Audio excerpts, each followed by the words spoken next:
What is up, guys? It's your boy Rick Kakis, and today we've got some brand spanking new Destiny 2 news, courtesy of the Bungie weekly update that has just gone live, revealing official information. And so, let's get started.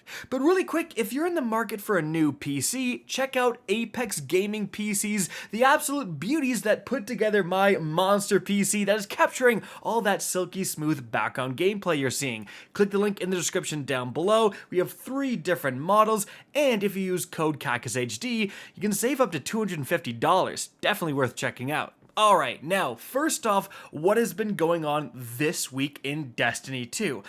Well, right off the bat, on Tuesday's weekly reset, we actually had a patch, a hotfix that buffed certain features of Solar 3.0 for the Titan and the Warlock. So, right off the top of my head, stuff that you would have noticed, the Titan now can, with an uncharged melee, as long as Roaring Flames is active, inflict Scorch to kind of keep streaks of sunspots and so on going. So a lot of synergy with the build there. And then for the Warlock, like if you're using Icarus Dash and you get airborne kills, that's going to heal you and stuff like that. So definitely, if you've been playing nothing but Hunter, check the other 2 classes. They did get some pretty significant Solar 3.0 buffs.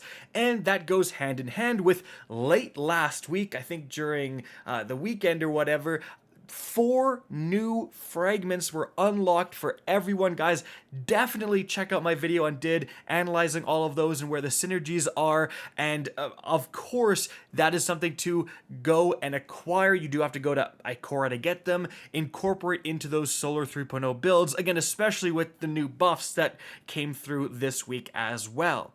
Now, moving on from there, we also have a brand new story mission that unlocks a new cutscene, and also, this hasn't happened yet this week, but coming tomorrow is the first Trials of Osiris of the entire season. So later in the video, we're going to talk more about some of the new weapons and additions coming tomorrow, but yeah, that's something absolutely to look forward to. But let's move on from there and talk about the brand new information revealed within the TWAB. So, the first thing Bungie talks about is Airborne Effectiveness. This is a brand new weapon stat added to Destiny 2 within Season of the Haunted. And they point out that for the Season of the Haunted patch notes, it was stated that all primary weapons have their Airborne Accuracy penalty removed, but it should have said at 60 Airborne Effectiveness, all primary weapons have their Airborne Accuracy penalty removed. So it's not quite as good as some players think. You will still have to use certain, armor and certain mods and certain class abilities, subclass abilities to spec into Airborne Effectiveness to get that degree of power that a lot of people thought they were getting like just immediately.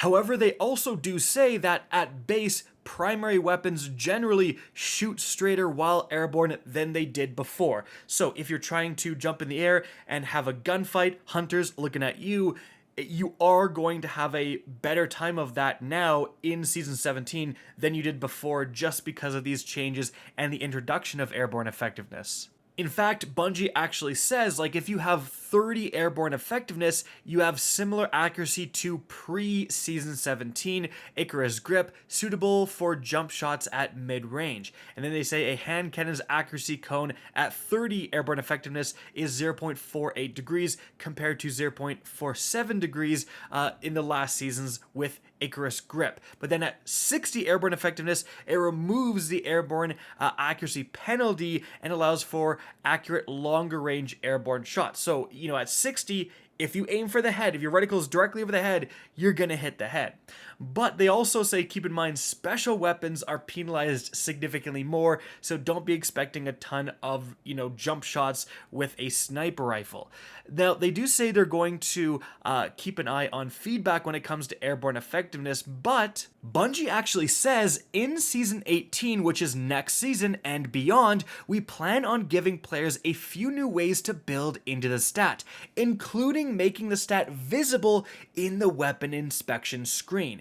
and updating some exotic weapons that we felt could use a bump to airborne effectiveness. That weapon inspection thing is huge. Right now, it's hard to understand what your airborne effectiveness is, like on the fly. That is going to be a huge positive change. In fact, continuing from there, Bungie talks more about some upcoming balancing changes. So they say we have a small mid-season weapon balance update shipping with the Solstice event, which launches, I think, July 19th, which will include some buffs to weapon subfamilies that have been languishing for a while, a fix for a certain special weapons not getting enough ammo per special brick for one defeat in PvP, and some tuning for oppressive exotic weapons. Now they say beyond that, we're wrapping up production on the Season 18 weapons and matching balance update, which will be of a standard appropriate size, no novels this time, some highlights of this Season 18 patch, revisiting some weapon subfamilies, legendary perk and exotic weapon tuning, and adding intrinsic anti-champion functionality to several exotic weapons. You know, that last part as a PvE player, that is huge. Like stuff like the Divinity, the fact that it can deal with overload champions is so darn useful, and really not many other exotic weapons, at the top of my head I can't even think of any, that can also deal with overload champs, so that is going to be so darn useful.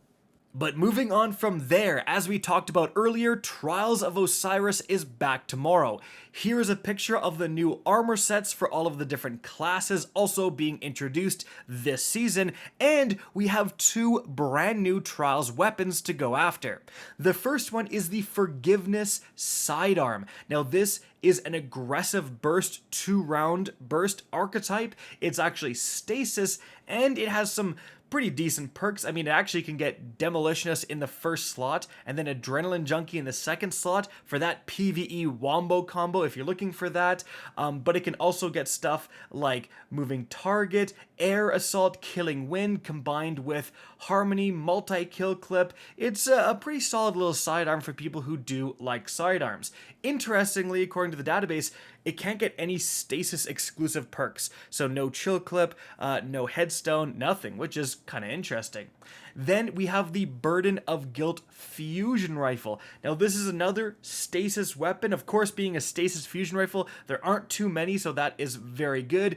And it is an adaptive frame archetype, and this can get some pretty darn decent PvP rolls. It can actually get Elemental Capacitor, it can get Perpetual Motion, Killing Wind, Steady Hands, combined with stuff like, you know, High Impact Reserves, Swashbuckler, Harmony, kind of the usual amazing perks. It can actually get Chill Clip, which is kind of proving itself to be a very useful PvE perk, but again, the rest of the perks are more meant for just a good, solid PvP fusion. So if you like the Deliverance, right, which is that precision frame archetype that actually kind of recently got a little bit of a nerf, then moving over to this being an adaptive frame that didn't get a nerf as far as I'm remembering, that may be the play for you fusion rifle, or should say you VOOP aficionados out there. Next up, Bungie talks more about the community event that led to the additional solar fragments being unlocked that I talked about earlier in the video,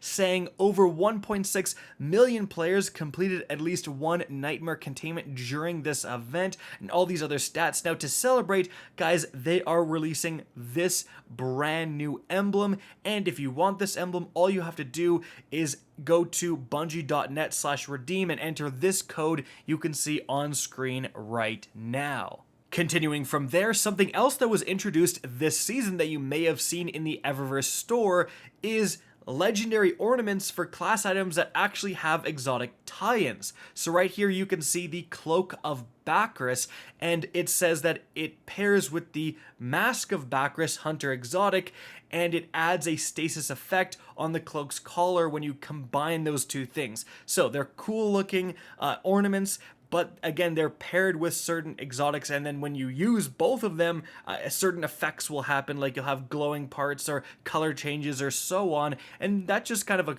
a cool new way to further customize your character and up your fashion game. Like I said, there's the Cloak of Bacchus, there's also the Mark of the Falling Star, which of course goes with the Cuirass of the Falling Star.